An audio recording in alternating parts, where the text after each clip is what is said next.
Alright, first of all, I'd like to say thank you, sir, for giving me the opportunity to start this question and answer session with you. It's my pleasure and honor. My classmates will be pleased with whatever guidance and help that you provide us. Absolutely.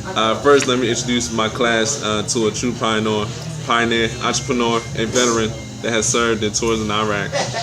Mr. Wilder, co-founder of Young Veterans Brewing Company. He's also in charge of his business operations. They produce 7 flagship beers and also some seasonal beers. Let me start off that you started your brewing company in 2012. Mm-hmm. What made you choose Virginia Beach as your central location? The other owner and myself, we are from here. We were born and raised here for the most part, and it just seemed like the best place to open up the business was the place that we're actually from. And there definitely was consideration for Norfolk. Right. But we kept coming back here, going, it's where we went to school, you know. Right. It's where we graduated. Right. This is our town. Do you feel like, not a hometown celebrity, but do you feel the need to always give back to where you come from? Veteran-wise, absolutely. Right. Virginia Beach-wise, I honestly wouldn't say that a lot of opportunities have arisen to give back to Virginia Beach. I always felt like Virginia Beach has always been a fantastic city that doesn't need that much. But veteran community, absolutely. There is not enough being done for our servicemen, and I absolutely feel a draw to give back and help in any way I can. That's a good deal. Because I recently looked up one of your community events for the vets was in May, when you had a fundraiser with along with Campus Road's military relocation team. Yep. For veterans-related charities. And like you said, did you always envision giving back to the vets? Yes. For the moment that we decided to call the brewery Young Veterans Brewing Company and have a military theme here in Virginia Beach, we knew that we would eventually build ourselves to where we can be a company that is like on the front lines of helping veterans. Mm-hmm. Being a small, tiny little business that we are right now, it's not necessarily possible to do as much as we'd like to, as much as we dream and hope that we will. Because first and foremost, we have to have the business survive, right. Especially through the first 5 years. You know, small businesses don't last very long. We want to beat that statistic, get to a point where we're profitable, and just help and give back in any way that we can. And so I'd say what you were referring to there with Military Relocation Team is a program called Vet Noise that we started together. Mm-hmm. The idea is, obviously the name is built around Jet Noise, which is one of our beers. Mm-hmm. And the idea behind Vet Noise was to raise awareness of fundraisers and veteran-related charities that already exist and that are already doing what we'd love to do and help out. And basically all we want to do is just raise awareness that they exist, they're here, let's help them, and let's bring everybody together in one place to do it around beer. Good deal. Yeah. Hey, beer's a good thing to come together. It is the best thing you can have to come together. When you first started, I also did some research. You had a little issue with gaining funding. Yes. And getting financial backers. What was your biggest hurdle with this situation? How did you overcome this situation? Well, I think our hardest part was really just finding. It's really just trying to portray the dream to somebody who doesn't have that image. Like going forward with a business plan in mind, having written the whole thing myself, I knew exactly how I wanted the company to look. I knew exactly how I wanted the beer to taste. You can't give that to somebody else in words and paper. Right. So I feel like it was very difficult to get that message across, what we wanted to do here. Right. For me, I felt like it was obvious. We want to open a veteran-themed brewery in Military Town, USA. You know, the only better place to be doing this would be San Diego, California, which is the other Norfolk. Like, this is where it needs to happen. How are you not getting this? And so I think that was definitely the biggest hurdle. But once we had a few investors on board, even giving just as much as like $10,000, like I'm investing $10,000 into your company, I don't care about my return, I just want to see you guys do that. That little bit pushed each and every individual who came afterwards to say, well, somebody believes in them, so I guess I'll give it a shot as well. Right. And one of our assignments is coming up with the elevator talk. Quick 5-minute brief on our company. Okay. Did you have that? Did you have like a brief that you had that you could always go to, refer to, or? I wouldn't say that I did. was a vision? I would say that we had an entire business plan that went through all of the things that investors are looking for, banks are looking for in a business plan. And we would nutshell basically the last 2 pages, which was, these are the beers we want to brew. There's 6 of them. These are their names. Yes, I know that they're more Army than they are Navy, but we were Army vets. We're not Navy vets. But for the most part, no, I wouldn't say that there was an easy way to pitch this to investors. We treated it differently every time. Good deal. Good deal. So you got a unique design to the artwork for your beers. Who Right. designed that? Who came up with that concept? That was me. I did a lot of coming up with the way the beer needed to be marketed, the individual beer. I have a friend that I've known since 7th grade. He's been my best friend since we were little kids. And he did all the graphic design art that actually came out. So I would basically portray to him, this is what I want it to look like, and he would take that and make it look professionally done. So for the most part, the marketing scheme, if we can call it a scheme, that's all me. I wanted it to be World War II propaganda style, which is kind of a lost art. Right. It is. Yeah. It is. Classic. Yeah. Like you alluded to, your co-founder is also military. How does that military background help you out with your business philosophy, and how has it helped you going through the tough troubled times? You cannot break me. Right. That is what it is. I also learned it from, I wrestled some of the time. I was like 6 years old to the time I joined the military. You cannot break me. That is sort of the philosophy that I've always kept in mind. You can throw every hurdle at me. The best thing to do is just overcome every obstacle that comes your way. And the military drilled that into my soul. Determination, perseverance, discipline, and overcome hard obstacles. Without the military, this would not exist. I guarantee you that. Would not exist. I would say that the military turned me into the man that I am today, that is capable of pulling this off. All headaches aside, I pulled this off. Right. We did it. We opened up a brewery. And you know, reading up on you, you have gone through a lot, and like I said, I'm glad that you had. Yes. You know, we've gone through a ton. You know, before and after opening the brewery. During opening the brewery, we have gone through a lot. The best thing to do is just endure. Right. Good deal. Like I alluded to before we started this conversation, I was talking about his age. We like the same age, and he's at a point where he has a reliable business. It has to be a blessing. How's your family? How's everybody, your friends and family, the support? Oh, it's fantastic. My family is incredible. My dad is one of our major investors.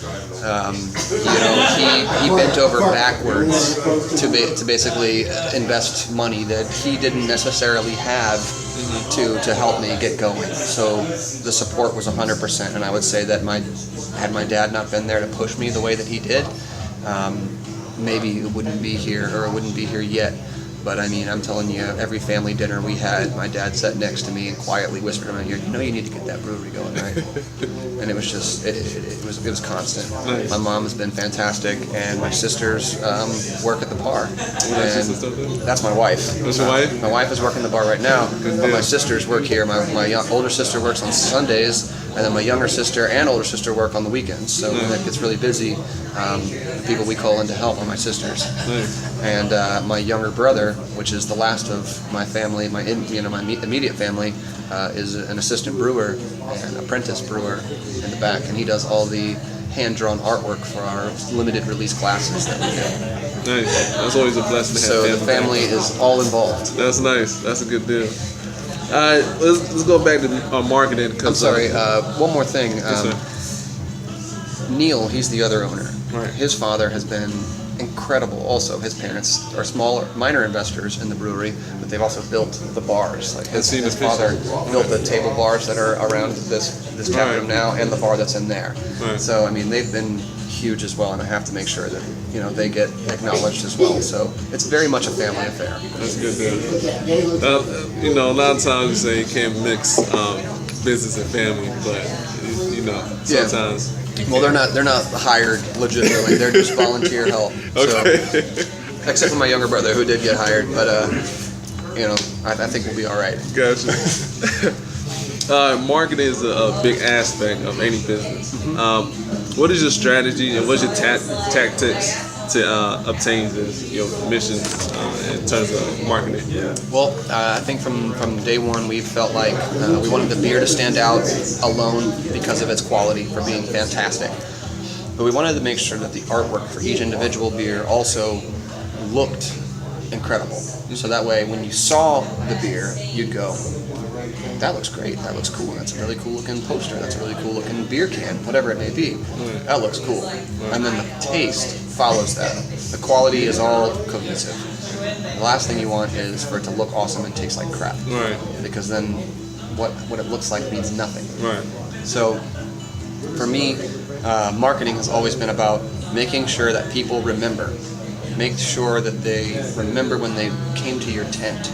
We have a full-on army tent that we use when we go to festivals. It's an army tent.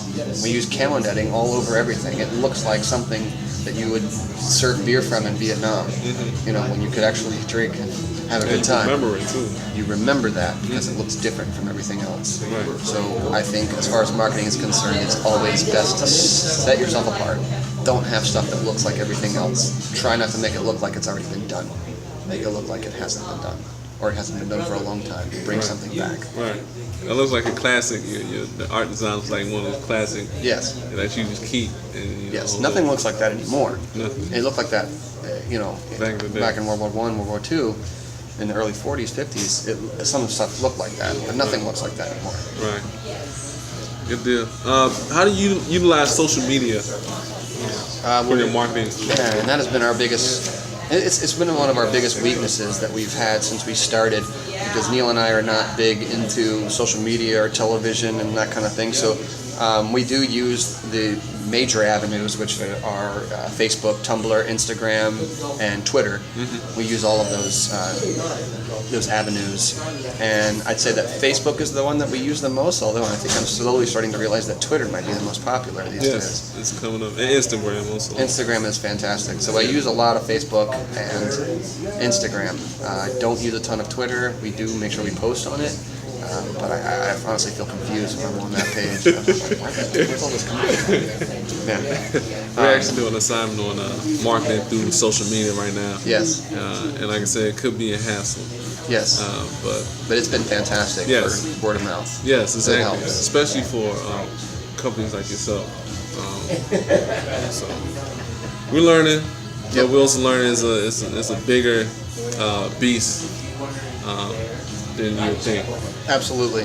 And the thing is your customers want to see more from you. You know, you can't post enough for your customers, and the more you have, the more they want to see from you.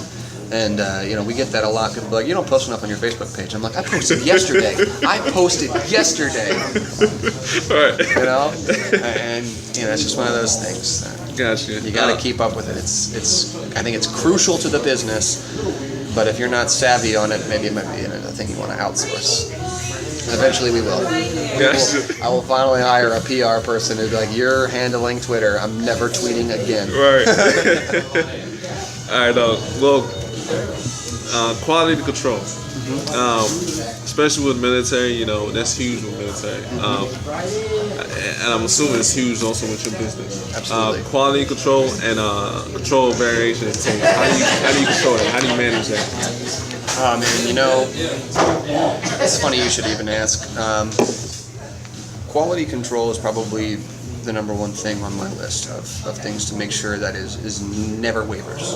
It's quality of the beer. I don't have 100% control over it. I am mainly the business owner, runner. I run errands and I do all the paperwork and I pay all the bills and I pay all the taxes. I run the company. For the first 8 months, I was a brewer as well. Me and Neil brewed together. We brewed together for 6 years before we opened the company, so it made sense that when we opened the brewery, we both brewed the beer as well. But slowly we realized that one of us has to step aside and become the face and go to the events and be at the stuff. And for Neil, he went to Siebel Institute of Science and Technology in Chicago and the Doemens Academy in Munich, Germany. So he has a degree in brewing. So obviously our paths were set. He's going to be the brewmaster. He's going to run the brewery, make sure that the beer is brewed the same every single time, and I'm going to taste it when it comes out and make sure and tell him, it tastes like what it's supposed to taste like. You know? And it's been really tough. Because we've had some waivers, but the thing is with the brew house that we have and the limited abilities and the limited equipment, it's not going to be perfect. We can't be Sam Adams, we can't be Budweiser yet, because we don't have a system that brews everything exactly the same every single time. We have men in the back right now who open the bags by hand, who pour the grains in by hand, who stir the grains by hand, who add the hops and move everything. They do everything as hands-on. So there's bound to be fluctuations. So I think it's been really tough to make sure that everything is always the same, but at the same time, I feel like we, as a tiny little brewery, has done an incredible job of creating quality product for our consumers, and for the most part, been very, very consistent with the limitations that we have. Copy, gotcha. Good deal. And how do you control the right amount of inventory? In terms of, do you have a system in place? Is it based on yearly sales, or is it just something that you go through the application? So there are applications for breweries that help them maintain inventory to make sure that what they need is always there on the day that it's the beer is being brewed. Right now, that's my brain. So because we're still small and we're brewing 1, 2, 3, 4, we're brewing about 16 times a week or 16 times a month. I can keep that in my head. So once a month, I order enough grains to get us through all the beers that we're going to brew for the next month. And that is not difficult by any means. So that's me. That's my task. I do that. It's funny to think about it, actually, because Neil brews the beer. He has the grains there on the day, and it's up to me to make sure that he has what he needs, and he never has to worry about that, ever. There's always grain on the shelf to brew the beer that he's expecting to brew. And so when we get a little bigger and we're brewing a little bit more frequently and we're brewing in larger quantities, there are systems in place to help us manage that inventory. But right now, I'm doing it all by hand. Good deal. I go in and I count the grains on the day that I need to order grains. It's right there on my calendar. It says, this is grain order day. So I need to put in my grains and then the next 48 hours I need to put in my order. And what I'll do is I'll go into the storage shed where we keep all of our grains and all of our hops, and I count everything. This is how much I have. This is how many brew days I have between now and the next time I need grains. This is how much grain I need for the next month. Does it fluctuate through the season? It depends. If I'm brewing some extra stuff, I make sure that those are included. But for the most part, if it's like, say, if we're brewing a bunch of Pineapple Grenade and we're brewing just a few the other beers, I know exactly what it is every month to month. These numbers are going to be the same. Some of these are going to be extra. Gotcha. And so my last few questions are, what are some of the lessons learned that you can share with us as we progress in our adventures? If you're going into an industry where you're going to need a lot of operating capital to get your business started, or a lot of startup capital to get going, there are build-outs that need to be done, contracting-wise. I say always, always, always do your research on every company you hire to do anything. If you're ever hiring somebody that you know just on the side to do something, take into consideration their credibility. Do you know this person? Maybe it's somebody that your partner brought in. Do you know that person? Probably not. But your partner does. You trust him to know whether or not this guy knows what he's doing? If you do trust him, then hopefully this guy's going to be a good guy. The thing is one of the things that we really learned throughout this was that you get what you pay for. Right. I mean, these are things that you learn in regular life too. You go to Walmart and you buy a piece of shit, and you get a piece of shit when you get home. Exactly. But it's the same in business life.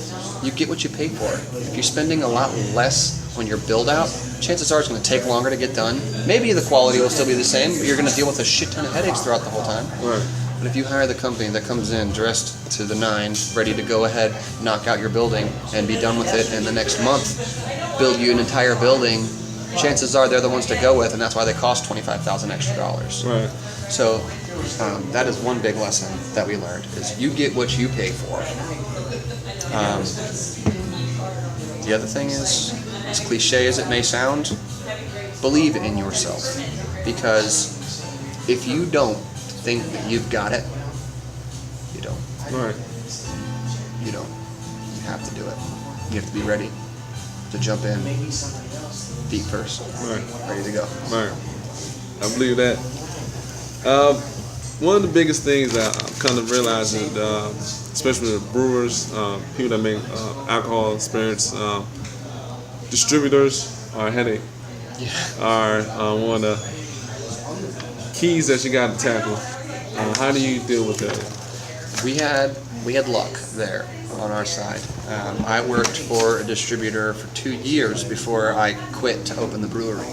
And the distributor that we went on board with was the company that I worked for. Nice. So I had an established relationship with the owners of that company, the people who work for that company, the managers, etc.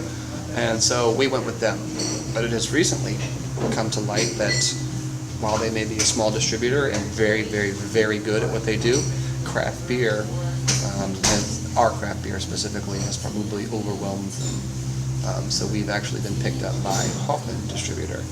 They purchased a contract from our smaller distributor that we were using before to take on the local market. You're only local one place, so remember that going forward, that pick the best for your local market. Distributors, while they have been a headache, they also take a lot of the headache out, which is selling your beer. You don't have to do it. They do it. That ain't bad. Yeah. So you kind of do though, but they do the bulk of it. Yeah. So far, up until now, I've done it all myself. Right. I've gone to restaurants after restaurant to talk to the owners and say, do you want to carry my beer? Here's what they taste like, and then pour samples. Talk to them for a few hours and then move on to the next one. Right. Some of the bigger distributors out there, they take on all of that, and they just want you to show your face once in a while. It's not bad. Not bad. They take a lot of the headache out of it, but there is money being lost there to the, like for instance, if I opened up my brewery and then I opened up a distribution company that's Young Veterans Distribution, and it distributes nothing but Young Veterans beer, I can make a lot more money doing that. Right. It might be a little bit more in operating capital to run a van and gas and all that kind of stuff and paying an employee to do that, but I can make a lot more money if I don't have to sell my beer to a wholesaler at wholesale prices and then have them just turn it around to retail prices. Right. I can go straight to a retailer, sell it to them at retail price, and I make the money. Right. But isn't it a requirement though, especially with the Commonwealth of Virginia? Oh yeah, it's a requirement. Right. It is the way it is. Right. It is the way it is, and that is the way it is, so I'll do it. Right. Do the right thing, right? Right.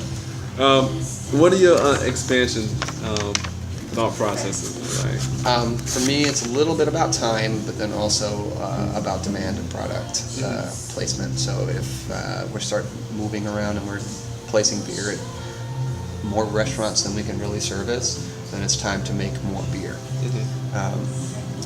I kind of have a timeline in my head for that. I know that it's not really the traditional way of looking at business growth, is looking at, well, by this time I'm going to do this. Because the thing is we didn't expect by March that we'd be expanding for the first time. We thought that within a year, maybe we don't look at it in terms of time. Right. What the people want is what they want. Right. So when we realized that we were selling a lot of beer and selling it really fast and selling out of it, and we were to the point where we had no beer in this tap room at all, zero, empty, doors closed and locked, not open, we were like, it's time to start looking at expansion plans. Right. So we expanded once since we've been here, tripled capacity, and now we're doing a little bit better, but we're starting to get to that wall again. Right. And I thought that we might last a year on what we're doing now, but chances are that might not be what we end up doing. So my plan right now, I have an entire plan built out that is my next expansion and the expansion after that. After that, I don't really know even where to go. I'm wrapping my head around something that it's not time to be wrapping my head around. Somebody's probably going to end up trying to buy you guys out. That's a possibility as well. Yeah. So right now, we have the next expansion in plan, and we can stay in this building for it. After that, we're going to have to either build from the ground up or find a place that's perfect and somewhere else and move it all. That's a good deal. But we have it planned, and we know what we're doing. And yeah, I think it's very, very, very important to be looking at that kind of stuff. You know, have a plan, get it started, get it going. Have your next plan now. Once it's going, next plan. Continue. Never ends. Continue. I thought that I was done. You know, once we had it up and running and it was like time to expand, I was like, Already. crap, I gotta plan this out too now. We were just good. We were good. That's a good deal. That was all my questions. Like I said, that was great. I appreciate it. Absolutely. Like I said, as soon as I'm finished, I'm gonna post it. I'm gonna have pictures. I pull pictures from your Facebook, so I hope you don't That's mind. cool. Yeah. So, I look handsome no matter what. all right, that concludes my interview. So thank you. I appreciate it. Thank you. Got it, man. What's your name again? T. T. If I give you my first name, you seen it. It's quite long.